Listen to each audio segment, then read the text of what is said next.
E aí galera, tudo bom? Hoje eu decidi fazer uma aula sobre as tabelas do Quasar Framework, que essa é uma dúvida muito comum de como utilizá-las.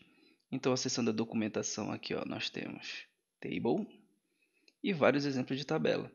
Só que dessa vez a gente vai utilizar, em vez de dados fixos, a gente vai tentar consumir de uma API e renderizar já na tabela os dados. E para exemplo, né, de API, a gente vai usar essa API fake que tem aqui, que se chama JSON Placeholder, que retorna alguns dados para a gente. Por exemplo, postagens. Se a gente clicar aqui no get dele, ó, ele nos retorna isso aqui. Bem legal, porque vem bastante dados. E cada um deles também tem um identificador, um IDzinho. Então, fica um exemplo bem real. Então, vamos lá. Para isso, primeiro a gente vai criar o nosso projeto aqui do zero. Então, Quasar Create, a gente já viu esses comandos nas aulas anteriores. Vou chamar de Quasar Example Table. E aí ele vai fazer aquelas perguntinhas pra gente.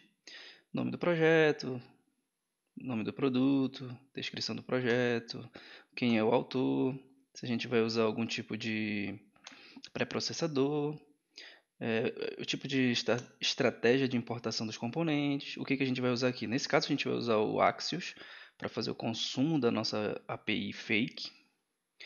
Além disso, só. O ESLint vou usar o padrão standard e usar o Yarn aqui para a instalação. Enquanto isso aqui, a gente aguarda a instalação.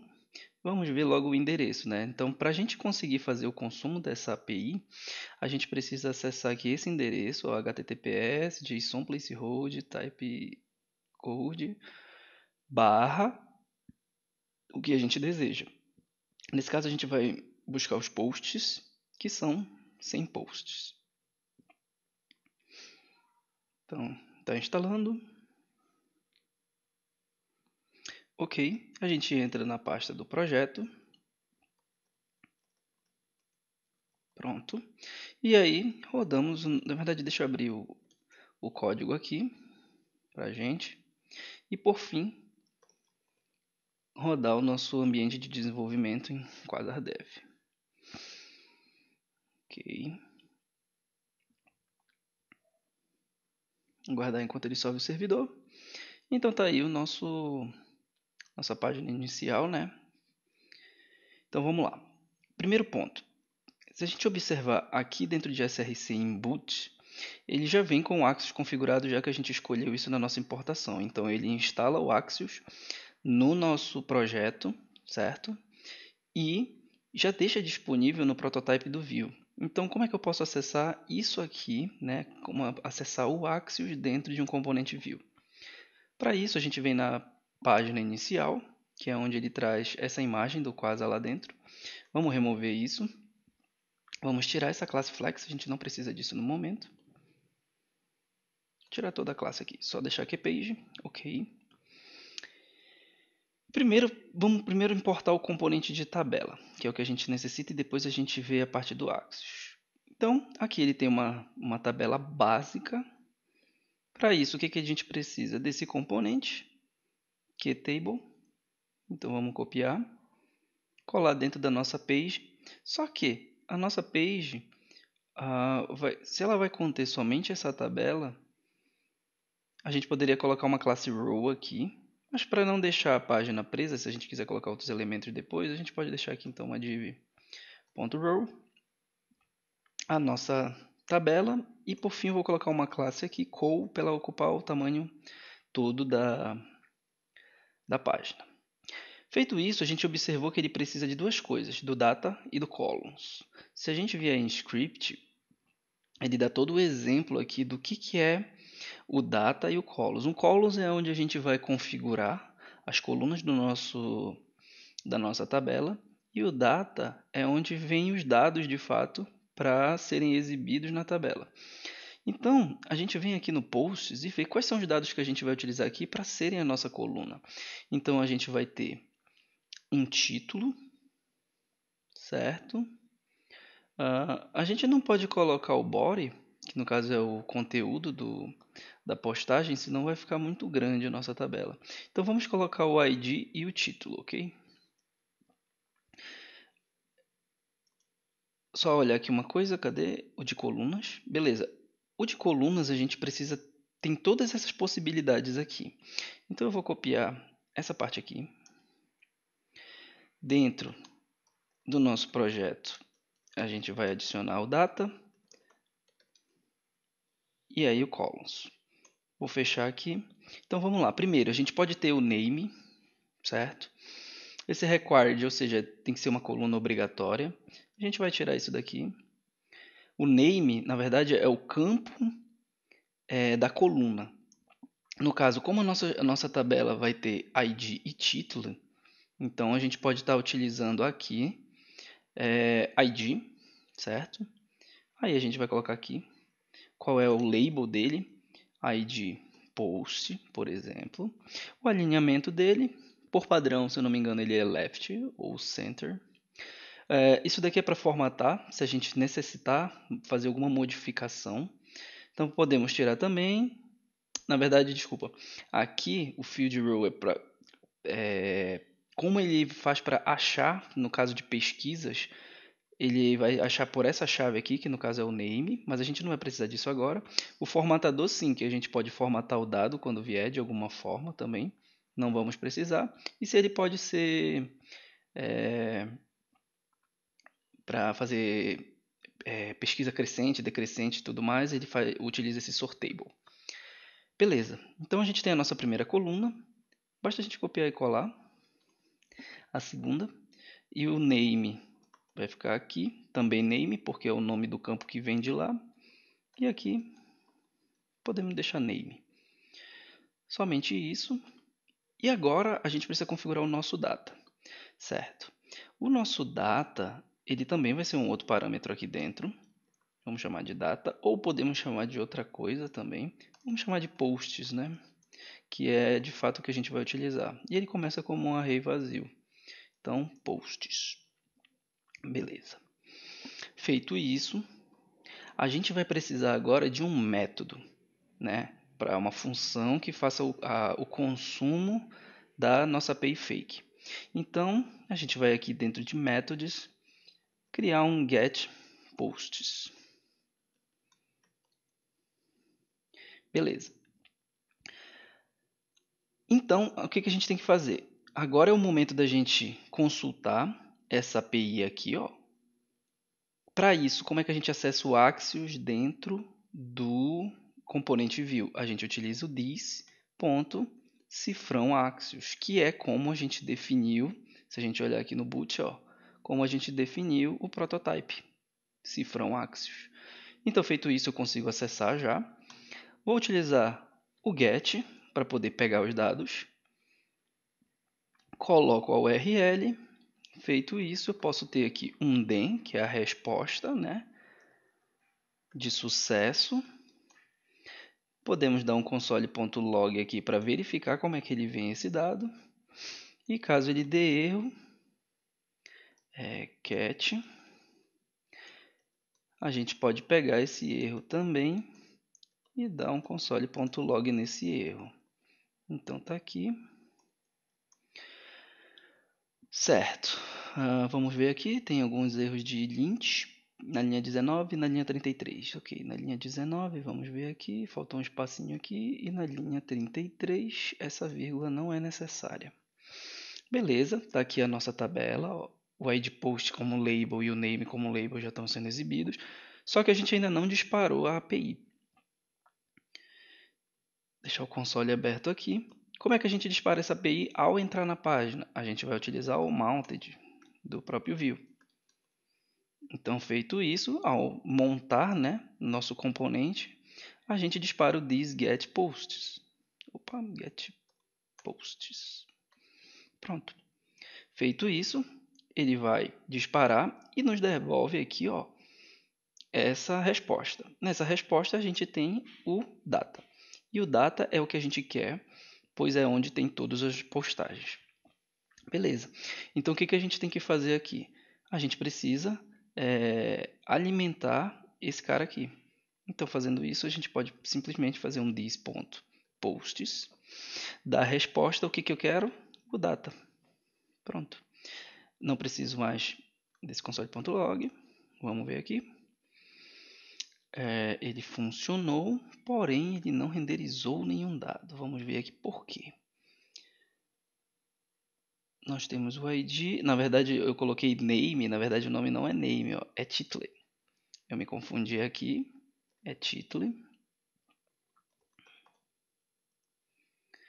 Ok, mas ele ainda não continua não exibindo nada. Vamos ver.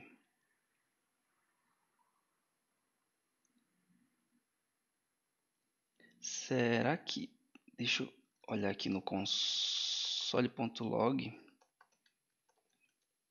Esse res.data. Para analisar ele de novo. Opa. Console.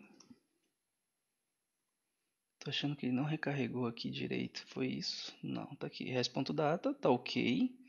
Ele é um array, body ID, título e user ID. Tá correto. Name. Pode ser que a gente precise do field. Aqui, vamos ver o ID. A mesma coisa. Field. Aqui, que é o título. Acho que ele precisa desse campo para fazer o vínculo, né, entre o nome do campo virtual e o dado que vem do posts. Então agora sim, a gente precisa sempre ter o name field, certo? Com o mesmo nome do parâmetro que vem lá da API, e o label, na verdade, vai ser só o que vai ser exibido aqui em cima no cabeçalho. Ó, e esse campo aqui, sortable, ele faz isso aqui, ó. Eu posso fazer aqui um sort, né? Conforme o dado que está sendo exibido aqui é a mesma coisa aqui. Nesse caso que é numérico, ó. Sempre, como ele vem com o máximo de 100 posts, então ele deixou decrescente, crescente. Além disso, o que é legal na tabela do quadro é que ele já vem com paginação, por página aqui também, ó, quantos eu quero exibir. Isso tudo já configurado por padrão. Então a paginação já funciona muito bem. Certo? Além disso, o que a gente pode estar configurando aí? Algumas coisas diferentes, né? Por exemplo, vamos olhar aqui na documentação. O modo Dark, modo Dense. Esse modo Dense aqui ele é bem bacaninha, né? Para quando a gente precisa mostrar muitos dados numa mesma página, basta a gente adicionar o Dense. E olha só. Então eu vou poder estar aí colocando, por exemplo, 25 numa página e continuo, né, exibindo a tabela por completo sem precisar da scroll. Beleza? Vamos ver aqui, ó, por exemplo, a gente pode modificar a cor do header, né? Desse jeito aqui ele utilizou um style. Existem diversas configurações. Olha, por exemplo, a gente quiser modificar uma coluna para ela ficar fixa, também a gente vai ter que utilizar aqui um style. Ó, ele mostra aqui como a gente fazer isso com algumas classes. Isso aqui principalmente é muito bom para mobile, quando a gente tem muitos dados, por exemplo, com um nome que a gente quer analisar alguns dados. Então a gente pode deixar ele fixo e deixar o scroll somente nas outras colunas. Vamos ver aqui. Aqui alguns tipos de separadores, né? Se eu quiser o vertical, o de célula, o horizontal, que é o padrão. A gente pode estar colocando. Vamos ver como usar esse de cell aqui, de coluna, né? Vamos ver. Bem aqui, ó, separate. E aí a gente vai precisar desse cell aqui. Então, a gente pode simplesmente vir aqui, colocar separate cell. Vamos olhar. Ó, já modificou aqui. Pode estar estilizando ou colocar a tabela da cor que você precisar. Você pode também modificar funcionamento dela. Esse daqui é um sensacional, eu acho muito bom. Quando a gente precisa selecionar, né, alguma das, das linhas, né, alguma das linhas da tabela. E tem tanto a que a gente pode selecionar somente uma, que é a single, quanto a múltipla, que a gente pode selecionar várias, quando a gente quer marcar e fazer alguma determinada ação. E como é que a gente faz isso aqui? Também é super simples. Basta a gente configurar aqui, ó, o tipo de seleção, se é single ou múltipla, e colocar esse selected aqui com um parâmetro que é o que vai receber o dado selecionado. Então, vamos fazer aqui um exemplo igual. Basta colocar esse selection single e o parâmetro que vai receber o dado, que é o selected. E esse selected a gente precisa declarar aqui também. Como a gente tem objetos, né? Então, vai ser um objeto vazio que ele vai iniciar.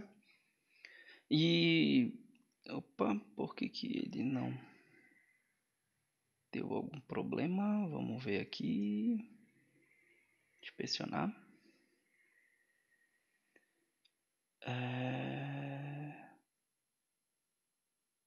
Selected.map.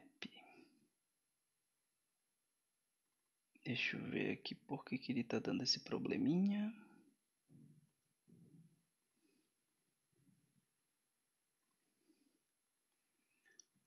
Na verdade ele é um array, não é um objeto.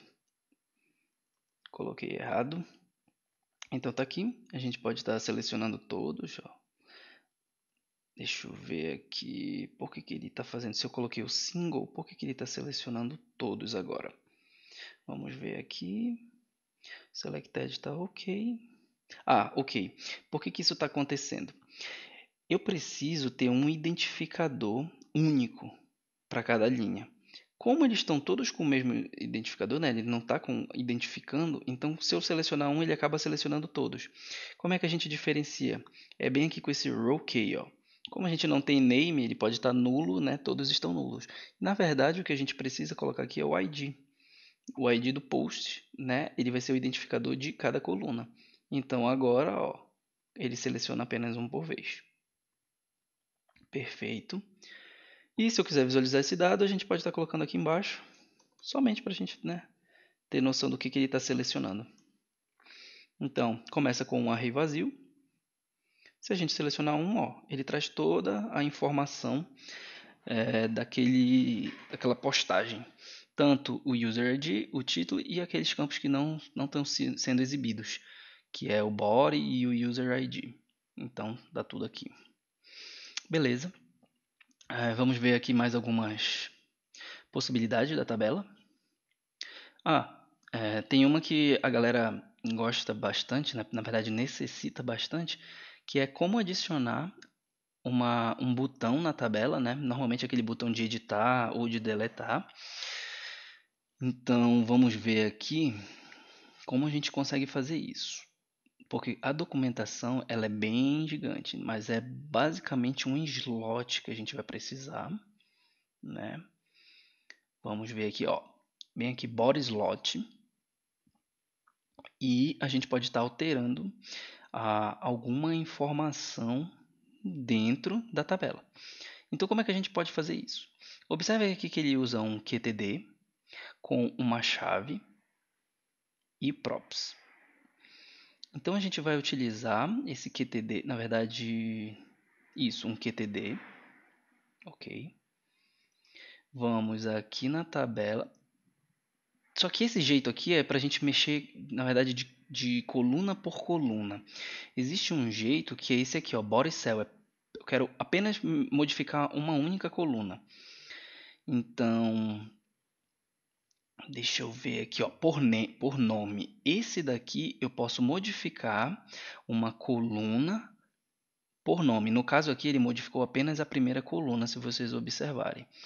Então, ele usa um template e passa o nome da coluna que ele quer modificar, ok? Então, é esse aqui, na verdade, que a gente precisa. Então, a gente copia esse template todo. Vou remover isso aqui que a gente não está mais precisando. Foi só questão de exemplo. Aqui eu tenho que ter a tag de fechamento do QTable. Ok? Deixa eu indentar isso aqui corretamente, que não está certinho, agora está. E vou adicionar o template aqui dentro. Certo. Para isso, como a gente tem duas colunas, eu vou adicionar uma nova coluna aqui. Ela vai se chamar Action. Como ela não tem, essa coluna ela não existe na requisição de API, vamos verificar se ela vai funcionar dessa forma. Eu vou colocar o ID como field aqui, ok? Somente para questão de teste. Ok, então ele exibiu o ID aqui, ó, no field. Se eu remover esse field, eu fico sem dado, ok? Só que o que eu quero colocar nessa coluna que eu tenho lá. Então, como aqui é o nome da coluna que eu preciso, então eu vou colocar action. E aí ele tem acesso às propriedades da linha inteira. Então, observe aqui que ele pegou a props.value, certo? Ele conseguiu pegar um valor. No nosso caso, a gente vai precisar, por exemplo, do ID da postagem. Esse cara aqui eu vou comentar, somente para a gente ver se ele vai adicionar o ID. Então vamos ver props row.id. Ok, então eu preciso do identificador row para poder ter acesso. Perfeito, era isso que eu queria. Por quê? Porque esse ID é o que a gente vai precisar para colocar num botão. Então se a gente for colocar aqui um QBTN, vamos colocar ele com um icon, certo? Como a gente vem com os ícones do MD5 por padrão, eu vou pegar um aqui. Na verdade não é do MD5, é do Material Icon. Material Icon, esse aqui. Por padrão, né, configurado. Eu quero um de Delete. Então basta eu colocar Delete. Eu posso colocar o Outlined também, mas vamos colocar o padrãozinho Delete. Somente Delete. Não quero label, só quero o ícone. E também quero uma cor, né? Então a gente pode colocar aqui o Color, Danger. Vamos olhar. Não existe cor negativa desse jeito no Quasar, na verdade é negative. Não existe cor danger, é negative. E aqui está dando erro na linha 17, porque a gente tem um espaço a mais aqui. Perfeito, então ele adicionou o nosso botão. Eu posso tirar isso daqui, né? Não estou mais precisando, eu vou tirar essa div também, não preciso disso aqui. Eu só quero o botão. Ok, só que o botão por padrão ele é grande. Então a gente pode colocar aqui, na verdade ele é médio, a gente pode colocar um size aqui SM para ele ficar small e a gente pode colocar também um dense para ele ficar dessa forma, ó, bem pequenininho, para combinar com a tabela que a gente tem. A gente tem uma tabela dense. Caso a gente não tivesse, aí a gente poderia aumentar, né, o botãozinho, mas vamos deixar dense. Ok, então eu tenho aqui o botãozinho de deletar. E aí eu posso criar um outro botão também de editar. Para edit, vamos ver qual é o ícone que a gente pode utilizar aqui. Edit. Vamos ver se tem algum. Ó, esse botão Create já serve.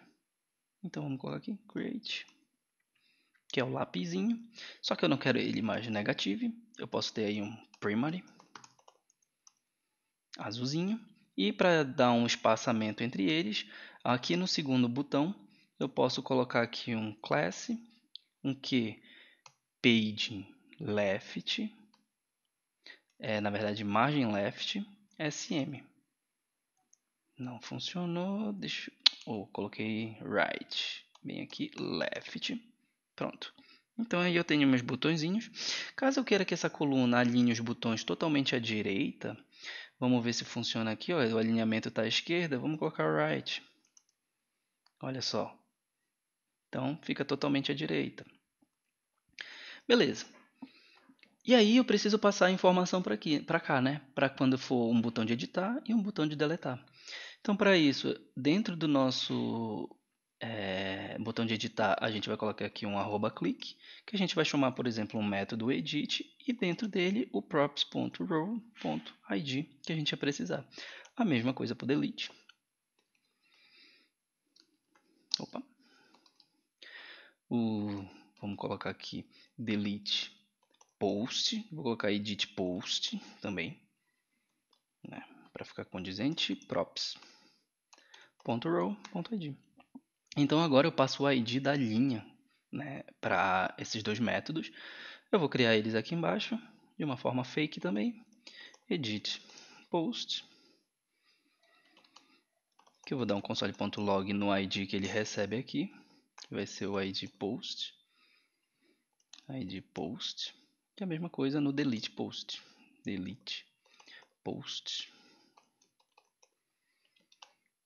Opa, agora console.log id post. Pronto. Tá, na 84, 87, 84, ele pede o espaço aqui e o espaço aqui. Vamos apagar aqui. Eu tinha apagado esse console.log e deixei de novo, beleza. Assim fica mais limpo o nosso console. Então aqui ó, o ID do post é 1, se eu clicar no edit, 1, no delete, 1. Nesse aqui é 5, também. Então assim eu consigo ter acesso às informações, né, da linha. Na verdade, por exemplo, se eu quiser não só o ID, mas alguma outra informação, eu não preciso passar somente o ID, eu posso passar a row por completo. Então, apagando aqui o parâmetro ID, olha o que ele vai me retornar. O objeto daquela linha completa. Então, não só o ID, como o body title e user ID. Outra funcionalidade muito boa que tem nas tabelas do Quasar é o modo grid. E esse modo grid ele faz com que sua tabela, na verdade, vire cards dessa forma aqui. Isso aqui é bem interessante porque, apesar da gente utilizar os cards, a gente consegue ter todas as características da tabela, como por exemplo a paginação, quantas exibir por página, a pesquisa. Então isso aqui facilita muito, né, quando a gente quer utilizar cards e quando tem muitas opções, né? Quando a gente tem muitas opções para serem exibidas, então ajuda bastante. Para utilizar o modo card, a gente vai precisar utilizar aqui ó, o grid e somente isso. Esse template aqui, na verdade, é o do input daqui, da pesquisa. Então vamos testar, né, o modo grid. Então está aqui, atualmente, a nossa tabela. Vou tirar esse dense e vou colocar o modo grid. E olha só, automaticamente ele já virou, né, cards. Deixa eu tirar o select também. A gente não vai precisar dele agora. Então tá aí, ó, com o ID, o título. As actions sumiram, né, porque é necessário fazer de uma outra forma. Mas já está funcionando o card. Se a gente testar aqui a paginação, olha, também. E a gente pode estar modificando esse card da forma que a gente quiser também.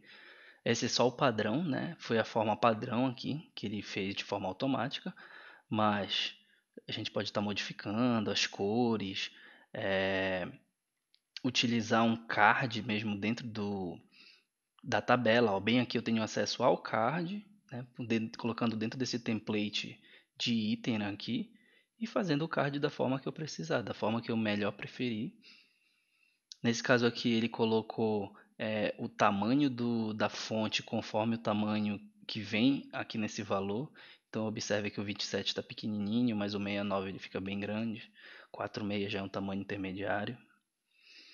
Então bem legal. Nesse caso aqui ele mostrando também alguns slots de style que podem ser utilizados. E existem várias outras funcionalidades, como por exemplo essa daqui de expansão, que é bem interessante. Só que para isso é necessário fazer, né, algumas configurações na tabela. Por exemplo, para fazer esse de expansão, foi necessário ele criar um slot para colocar esse botão aqui de plus, né, de maisinho. Então, se a gente observar aqui Vamos ver no body. Ele tem aqui o botão. E, além do botão, ele teve que colocar mais essa TR aqui, que é uma nova linha, né, que ela vai expandir conforme for clicado no botão. Deixa eu ver se ele colocou algum style, não. Então essa daqui é interessante para quando a gente precisa colocar um dado mais detalhado. Nesse caso aqui a gente pode até fazer para tentar mostrar o texto do artigo. Então vamos lá, a gente pode copiar tudo isso aqui. Não precisa de um cabeçalho, pelo que eu vi ali. Então, deixa eu tirar o modo grid, voltar ao modo dense. Só ver aqui se ele voltou ao normal, ok. Feito isso, a gente vai utilizar aqui esse outro template. Vamos separar aqui, para ver se fica mais fácil a visualização. Vamos ver aqui. Deixa eu salvar, para ver se aparece o botão, perfeito. Só que, na hora de expandir, o que a gente precisa que ele mostre aqui? Vamos tirar tudo isso aqui, e a gente vai precisar do row título. Então, feito isso, título não, desculpa, é o body, que é o conteúdo do artigo. Então, expandindo aqui, aparentemente, ele já está trazendo aí o texto, né, que seria da postagem. Bem legal também, e observem que são pouquíssimas configurações que eu tenho que fazer para fazer a exibição, a edição, a alteração, customização da tabela. Então, facilita muito. Os botões sumiram aqui, ó. Vamos ver por quê. Body. Deixa eu ver aqui. Eu acho que quando a gente edita o body, a gente cancela, né, por prioridade o body cell. Então, deixa eu ver como é que a gente teria que fazer uma outra modificação aqui também para poder funcionar os dois juntos. Nesse caso aqui, esse daqui não vai funcionar por conta da gente estar utilizando já o body aqui. Mas tudo bem. Deixa eu salvar aqui. Eu teria que tirar aqui também a coluna, né? Pronto. Tirar a vírgula. E aí sim, aqui o expandir funcionando. E você pode estar observando todos esses exemplos dentro da própria documentação. É bem completa e tem inúmeras possibilidades. Além disso, não só a gente pode mexer não só no body, mas como também aqui no cabeçalho, como exibe aqui.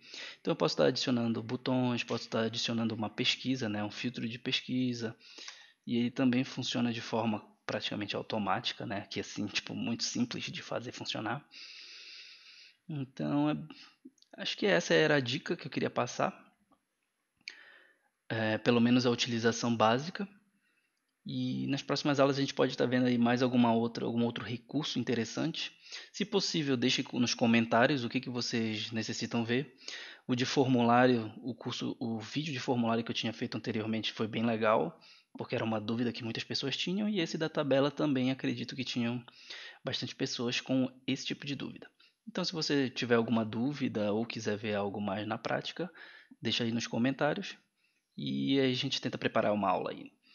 Então é isso, galera. Até a próxima. Valeu!